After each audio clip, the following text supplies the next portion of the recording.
Bismillahirrahmanirrahim. In this video, we will firstly discuss the drug class that is going to be there for the Plasmodium falciparum sensitive forms. So the drug that is there for the Plasmodium falciparum sensitive forms, it is chloroquine.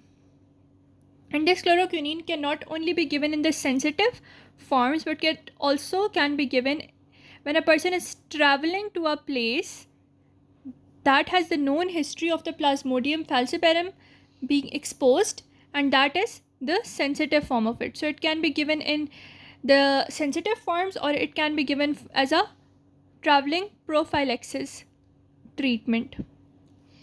Now we need to understand its mechanism of action.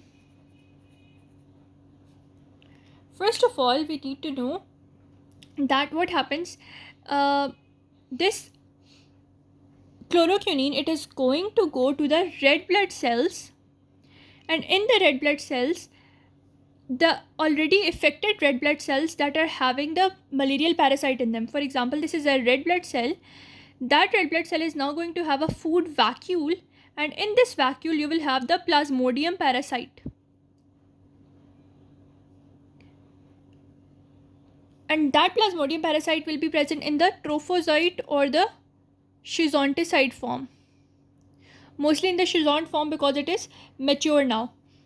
Now it will be present in this food vacuole. So your chloroquine, it will go to the infected red blood cell and it will enter this food vacuole. Now what was this Plasmodium parasite doing with the food vacuole? The hemoglobin molecule that is present in the red blood cell, the Plasmodium parasite takes up this hemoglobin molecule and it converts it into heme. Now the heme is toxic form, so it converts it again. The heme is converted into hemozoin. So what is this chloroquine now going to do? The chloroquine is now going to prevent the conversion of this heme to hemosin. When the conversion will be inhibited, what will happen? The heme form will be accumulated.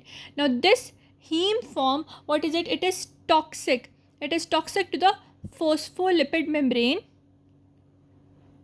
of both the red blood cell as well as the food vacuole. So with chloroquine you will have mild anemia as well. So it not only destroys the red blood cell, not only destroys the food vacuole of the Plasmodium parasite, but it also destroys the whole red blood cell that was infected with it, because the heme is toxic form. So this was the whole mechanism of action. Now if we talk about the pharmacokinetics of this drug, the chloroquine, it is given in oral form. Its route is oral. Now it has a large volume of distribution. It means that it can go to all the tissues, like it can go to your liver, it can go to your spleen, it can go to your lungs, it can go to your melanin cells, then it can go to your CNS, then it can cross your placenta, and as well as it can cross your red blood cells. Red blood cells are the main sites of action, as we all know. And it was given in oral form, etc. Now the main thing about this drug is that it is dealkylated by liver, hepatic mixed function oxidase. So it is dealkylated by hepatic mixed function oxidase enzyme.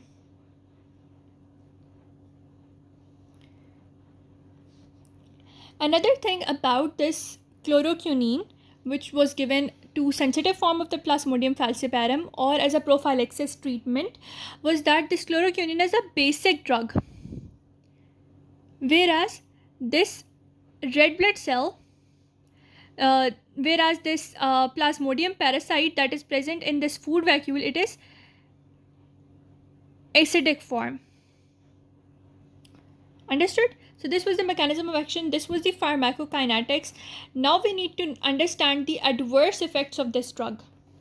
Apart from this whole pharmacokinetic, that was the route was oral. Then we had its volume of distribution that was large. Then we go to metabolism. It is metabolized mainly in the liver by hepatic mixed function oxidase enzyme. Then we can have its excretion. Excretion is done mainly the unchanged form, and the metabolites, both of them, they are excreted in the urine. Now, adverse effects. We need to understand this diagram to understand the adverse effects. It causes adverse effects that are GI disturbances. Then it causes skin rashes. Then, because it can cross the CNS, it causes headache. It can cross the retina, so it can cause blurred vision. It can also cause discoloration of the mucous membrane, discoloration of the nails, etc. And now, where is it contraindicated? If you know the adverse effects, you know whenever these organs are damaged, you are not going to give it to the patient. So it is contraindicated in GI dysfunction. It is contraindicated in psoriasis or porphyrias. It is contraindicated if a person has neurological disorders or any cerebrovascular accident. And it is contraindicated if a person has retinopathy, because it is going to further aggravate these symptoms. And chloroquine can sometimes prolong the QT interval and should be avoided with the drugs that can cause QT interval prolongation. So these were the adverse effects, and one common was the QT interval elongation, and that QT interval prolongation can be exacerbated by giving the drugs that are going to that also have this adverse effect. So this was the whole thing about chloroquine, which is given in sensitive forms of the Plasmodium falciparum or in the prophylaxis treatment. And also it is a blood schizonticide. Schizonticide means it will damage the schizont form of the Plasmodium falciparum in the red blood cells. So this was all about chloroquine.